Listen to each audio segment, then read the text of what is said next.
Well, I'm on that kind of fool's errand. I'm on a Carl Jungian synchronicity journey lately where I'm being guided to strange places for reasons that I wouldn't necessarily do. But my late father would have stopped and helped, and I think it's hopeless, but I'm hoping Dad's right.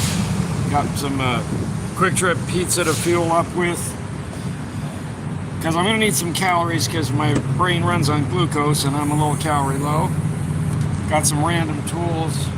Coolant because my own car's got a blown head gasket for the last 60,000 miles. It doesn't care, so I don't care. I've got a little bit of distilled water. I got a 5-gallon jug of water just so they have something to wash up with. And off I go. So I don't really know how this is likely to end up, but my general sense is that I'm not likely to be able to do much. Theoretically, the big fella, which does run, is not licensed itself. If I could sneak down there, I could probably get away with it because it's going to be towing an unlicensed vehicle and they'll be busy thinking about that and aren't going to notice mine. Mine has antique plates and shows current, but I really don't want to have a conversation with a judge about that. But I'm a freak with numbers. On some of the other videos, you'll see that I collect currency with interesting serial numbers, and it's an Asperger's thing. So I see numbers everywhere, and I don't ascribe a particular meaning to them. I don't feel lucky when I get a bunch of sevens and whatnot, but like there's an address right there, 13200, and I want to be across the street, at 12304, let's say, because it's a scrambled ladder. I just notice these things. I make comments about it, even though, like I say, I don't look at those things as I'm not a numerologist, but a lot of people believe that this number or that number means this or that. So I filmed a little YouTube short kind of explaining what I'm doing, and right when I looked at my phone, it was 333. I used to drive a cab, and I drove cab 333, which I didn't know is apparently an angel number for people, numerologists. So, and my late father had lost his mother quite young, and he often spoke of the other side in a very in touch and real way that I don't myself typically. It's not that I don't accept the idea. I feel like I'm not sensitive to those kinds of promptings and feelings. Part of that's just my pride too, because it feels grandiose to suggest that angels have the time to be worrying about your situation and guiding you along. I mean, there's billions of people, and God gave me a decent brain, and I should be able to figure it out. But that's hubris on my part. So a couple weeks, 2-3 weeks ago, I had a woman in my car that was probably Eastern Bloc country. I'm assuming like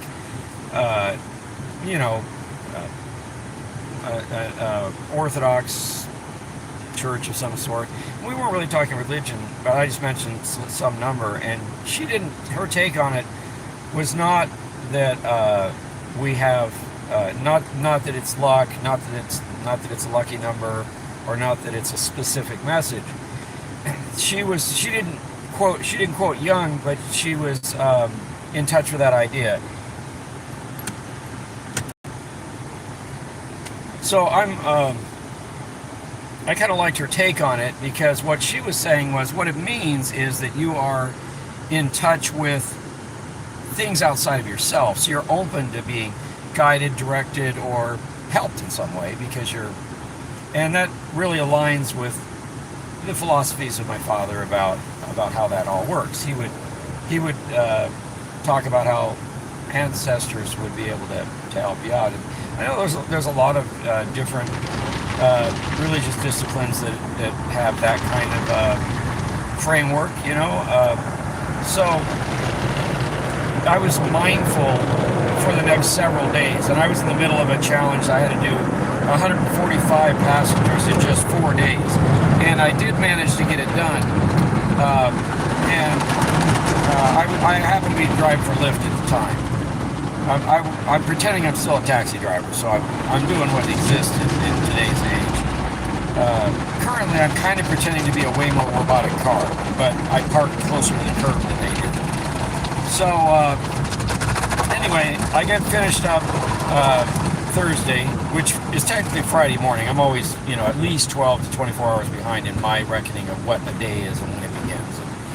And Uber cheats a lot, and like if you want to go into destination mode, which you're only allowed to do twice a day, and you don't want to be assigned a trip to Los Angeles or something that you're going to have to reject, you want to turn it on in destination mode. But like I say, Uber cheats.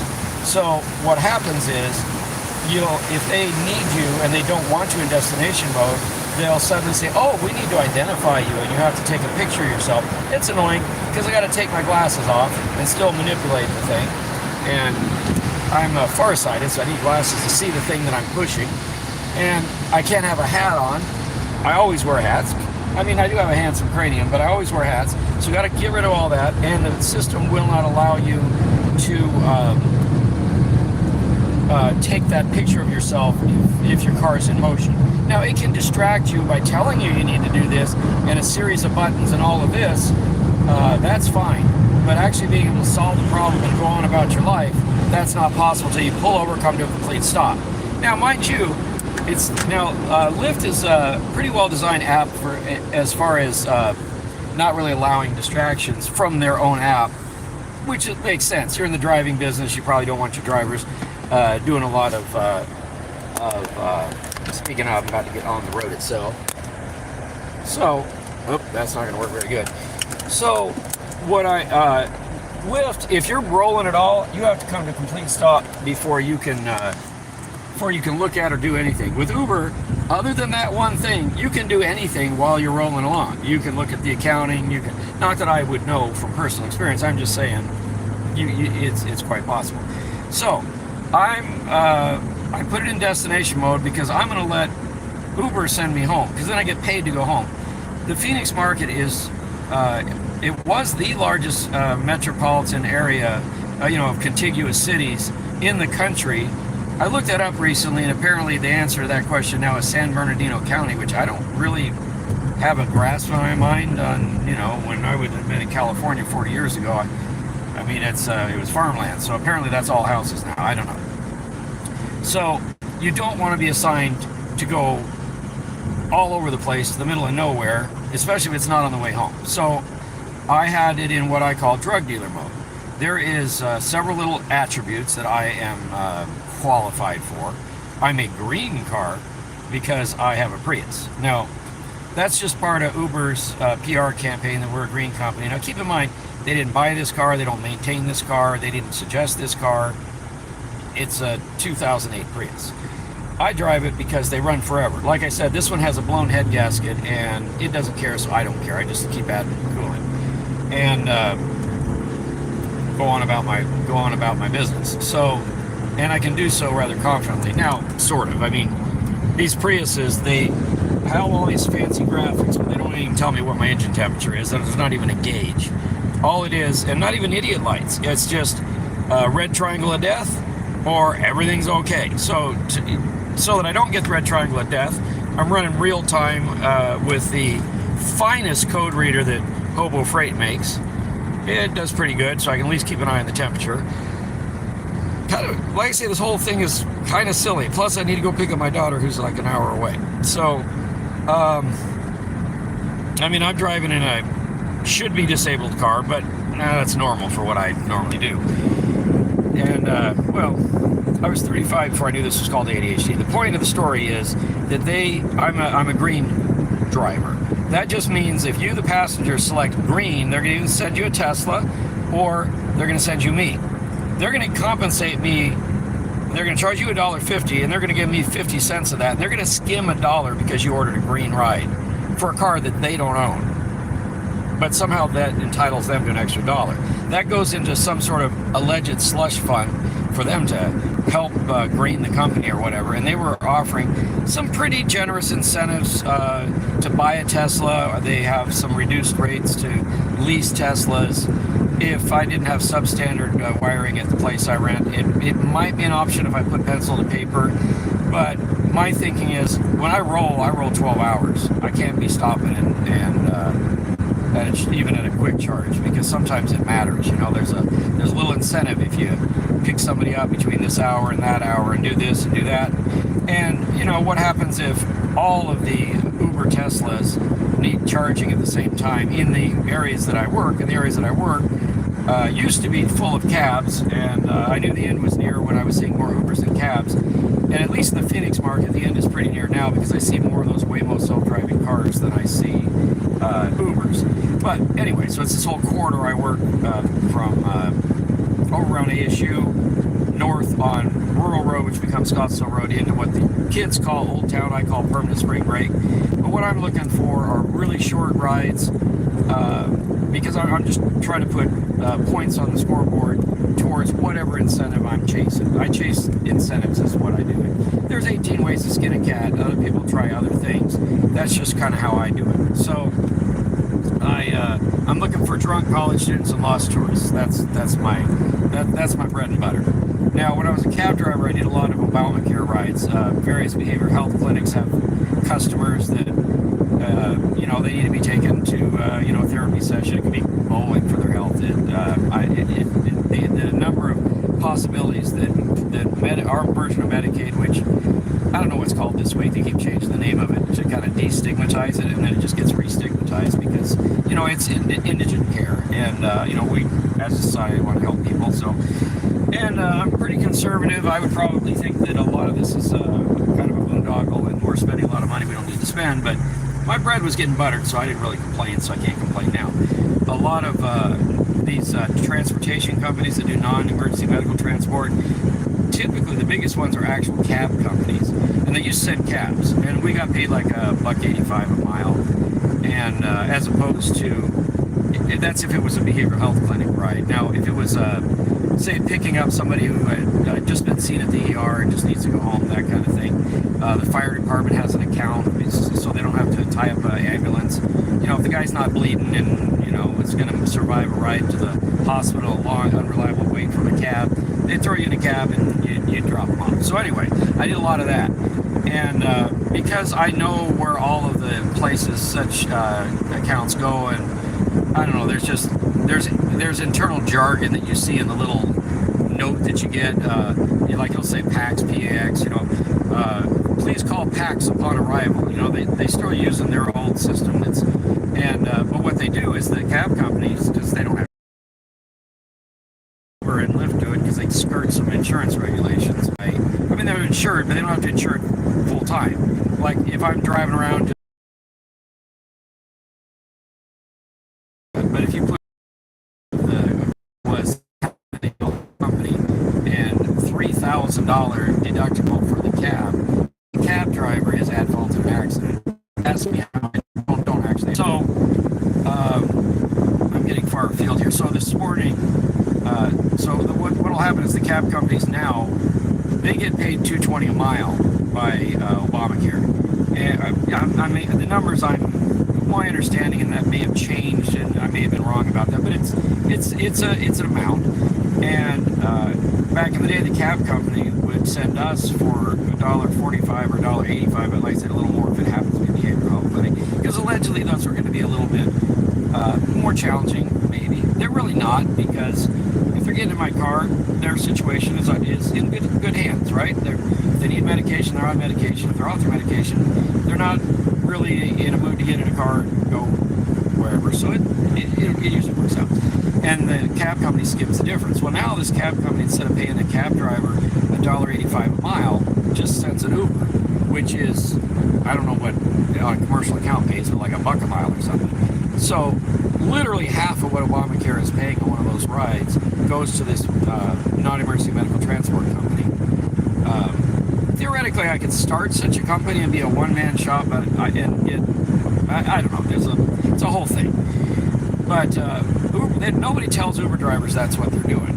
They just send you, and you just think it's a regular ride. And I immediately know, partially because nobody sends instructions like that. Even if I'm picking up somebody's, grandma or whatever, and and the granddaughter sent the ride, it'll often be in the granddaughter's name because people don't know how to change the name and indicate that it's a. Typically, the pin was near the stated address. The stated address doesn't actually even exist. It appeared to be on the street, and they're on Lyft as an app, because it's giving you a else to show you where the phone is located, which might be different than a pickup location, because they got to get out of their apartment or business or mall or whatever to get to, and there's a little dash line showing where they're going to come. Well, if the phone that ordered the ride, or in this case it's going to be a terminal, a portal or something, isn't on site, you're not going to see that. So I'm not seeing that, so I don't have any confirmation of where she is. But I know there's something wrong, because the pin doesn't match the address, and the address doesn't exist. Like, ends in 34, but the closest address on the street is 32. So somebody got a little dyslexic in the whole process of the person indicating they need to get picked up. Now, I don't know, and I didn't pry, but I'm assuming that this is probably, it definitely is somehow related to a third party paying for it. And that could be any type of people, including from time to time I pick up people that are in kind of job placement situations. They're in, getting rehoused after they've been homeless, that kind of thing. And so we're their transportation, and I don't know how that all exactly falls under behavioral health, but it kind of does. I mean, because usually there's issues that why you ended up in that situation, and it could be. I had a long-time pastor I picked up for a while that was in a job training program. She'd had a stroke and was doing pretty well, and it's kind of sad. She had this job where she's doing go-backs at a retail establishment. Like, when a customer says, oh, you know what, never mind, I don't need that thing, or I can't afford that, or they leave a shopping cart full of stuff because they changed their mind. And also, she was a little older. She always reminded me of like what that Ellie Mae Clampett would have looked like when she was growing up. This was a really competent woman. She'd been like a rural letter carrier, I don't know, the 70s or something, out in the hinterlands, which are now built up. But so she's doing this job. It's a kind of a job training program, if you will, and the business gets the labor pretty much for free. The people sending the person, they get probably minimum wage. They get something. They get like a managing fee to supervise this person, and she's making like literally $2 an hour, $4 an hour, or something like that. I was getting paid more to pick her up and take her to this. I was getting paid $40 each way to take her to this job. She's there for, I don't know, I can't remember. She was there for 4 hours or 8 hours or something like that, and then $40 to take her home. And keep in mind that was actually costing Obamacare, probably at least $60 each way. So $120 a day of Obamacare money is being spent to take this woman to work to try to get her employed. And so this is probably a situation in that vein where there's behavioral health involvements. They have a case manager who can order rides for any legitimate purpose. I mean, you don't want to just send them, to the Grand Canyon for sightseeing, although they probably would if it was a social gathering. But so I'm picking up this woman. I'm dropping her at a location, and she mentions that she's not looking for. She's just having my life is not going well day. I call the number on the file, and I get a hold of her. We figure out that she was the person that I passed that looked like she was waiting for a ride. There's a look people have, the waiting for a cab look, and it's very similar to the waiting for an Uber look, and I'm familiar with both. And so I thought she was my girl when I drove by, but the pickup location was like, I don't know, at least a block down. And I thought, oh well, that's just a coincidence. And she'd come out between some parked cars and an RV, and it's in a little place called Maryville. Maryville is kind of like our version of Levittown, a bunch of tract housing just barely after the war, people using their GI Bill. You know, basic construction. I think usually, you know, like 1.5 baths, 3 bedrooms, 1 car garage, probably whatever the minimum lot was in those days, probably 7,000 square feet or something. You know, you got families trying to live there. These days, the area leans a little more Hispanic. It's a little lower income, and it, you know, you got some big families in those little houses. All the carports have been filled in, so each make another bedroom or, you know, little living room, because the living room turned into bedrooms, whatever. And you know, and these are the kind. I love those neighborhoods for car spotting, because you get great cars, you know, because they work on them themselves. A lot of the residents in that area. So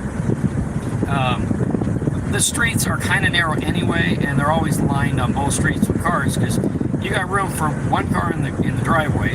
You want 1 in front of your house, and you got a couple of teenagers, and so there's never a lot of parking. So she'd had this. She let me know that, because you know, that was the reason that that either she maybe said the address wrong, or more likely the person typing it in just typed it in wrong. So it would be like, you know, 5565, and it was really 5655 or something like that. So whatever it was. But she was explaining about the RV. So as she was, so she just mentions that. She says, yeah, things broke down, and I got no water, no power, and just, you know, I'm talkative. So people are talkative, and they share their situation. Her husband's Pat. She's probably around my age-ish, and she's a lifetime resident of the Phoenix metropolitan area, so she's, you know, been here decades. And she lost her husband a couple of years ago, and she's living in this RV with her daughter's kids, and they just picked it up like a week ago. And I guess their plan was to just get in this thing and just drive to find a little area where nobody bothers you, and, you know, van lifing basically. There's huge. I see those all the time, and I've even thought about like dropping pins on places that I might suggest that, hey, you could probably get away with this for a night or 2. So that was their plan, and that's not a great plan, but it's better than living on the street with, you know, we're just starting to see 100-degree temperatures, and it's not going to be cold for 8 months. So they, but the thing, within a week, something went wrong, and I asked her, well, what's wrong with it? She said, well, I think it's carburetor, but somebody was working on it, may have dropped a bolt in, and it's making clattering noises. I'm like, okay, this does not sound like something I can do with a toolkit in the back of a Prius. But and I didn't offer anything. I didn't mention, because I already had another passenger I was obligated to pick up. At that point, I'd been in the car 11.5 hours or so, and I was on the way home anyway, in that destination mode that Uber allows, you know, and in this case it was Lyft. And so I thought, I felt impressed that I should help. My late father would have. He always talked about these little nudges, and I've been feeling these nudges lately, and there's a whole long story about that, where I'm getting confirmation of the nudges, but I don't know what they mean, and I'm just trying to be open, you know, kind of prayerful, just, you know, open to being guided or whatever. And for a fact, my dad would have canceled that other ride, turned around, waited for her at the location she was, driven her back home, hired her a wrecker. He would have figured something out. He'd have got it handled. He once hired some actual hippies, and not a Volkswagen bus, it's probably a Dodge A100, you know, Scooby-Doo van or something, in Maine of all places. We had a English Tudor built in the 1800s that we had just moved into. It had been abandoned for 5 years because nobody could afford to heat it. He hired them to paint for the summer, and, you know, bought them brushes and ladders and set them up with the painting operations, and let them live there in our little carriage house. That's the first time I ever smelled weed. I thought they were burning leaves. I wasn't sure why they were burning leaves, but it wasn't as pungent as weed is these days, so it really did kind of smell like burning leaves. But and it probably was a little shake. I don't know. But I felt impressed that I should help. But, you know, I'm a machine. I get behind the wheel. I can drive. When I was going to go buy that vehicle, 3,300 mile round trip away, I was staying ahead of all these snowstorms. They were closing roads behind me. I'm in a Prius. They barely make heat.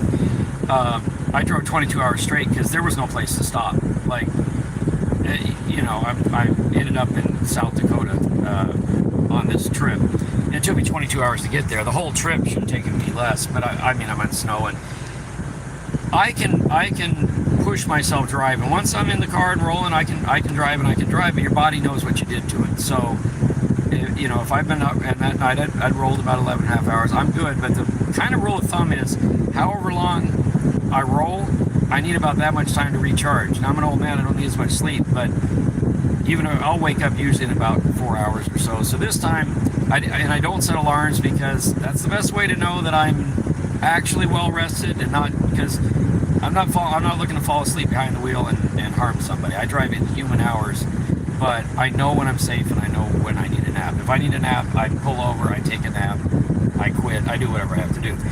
But it's like with lifeguarding, right?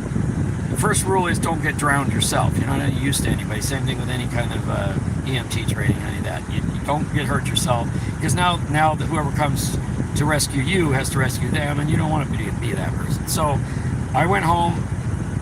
If it was for sure a little quick mission of mercy, I would have set a 20-minute nap, got up, gone, taken care of it, then gone back to bed. But I felt like it's going to be more than, it's 20 minutes even to get there, so more than that. So I just didn't set a nap, set an alarm. I woke up in a couple hours, still pretty exhausted, went back to sleep. I don't know, I'm probably 6-7 hours in or something.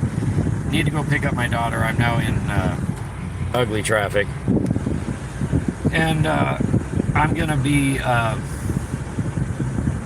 so I just feel like that's why I'm doing all this. And I mean, I figure it'd be good for some content, but I still haven't unloaded all of the.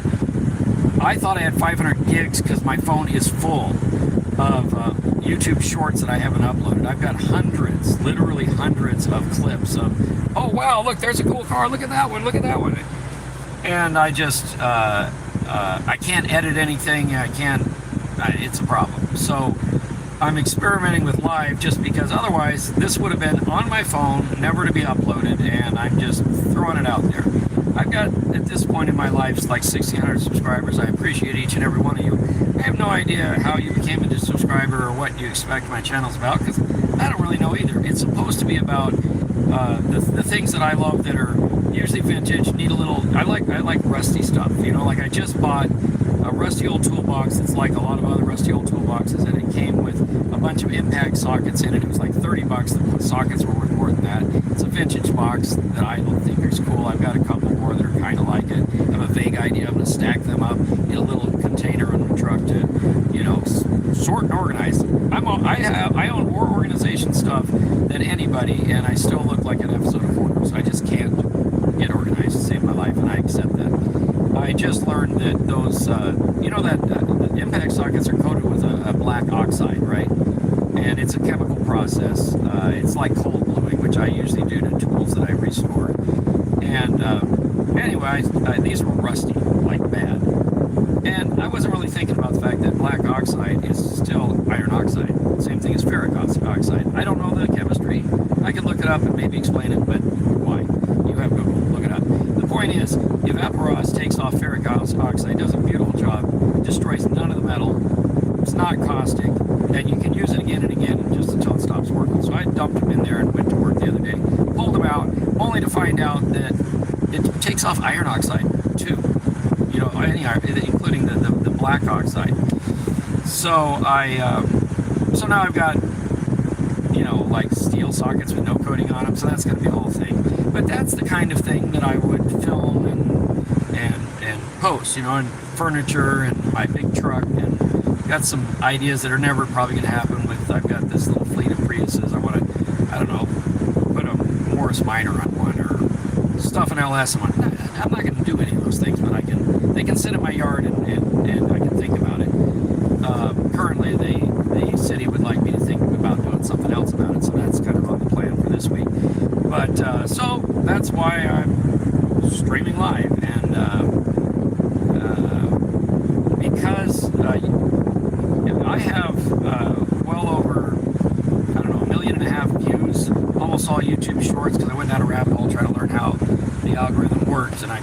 did a pretty good job of figuring that out. Oh, speaking of, now my car's overheating. So, and this person, because they don't have a double left turn lane, is in the way, and if they would just move up about, I don't know, 8 inches, there'd be enough room for me to sneak by. But I can't go around until right now because the cars behind me are coming up too fast. I knew that should have been over. So I get, let's see what we're doing on, let's consult Mr. Live Data. 243 degrees, that can't be good. See, that's all you get. Problem.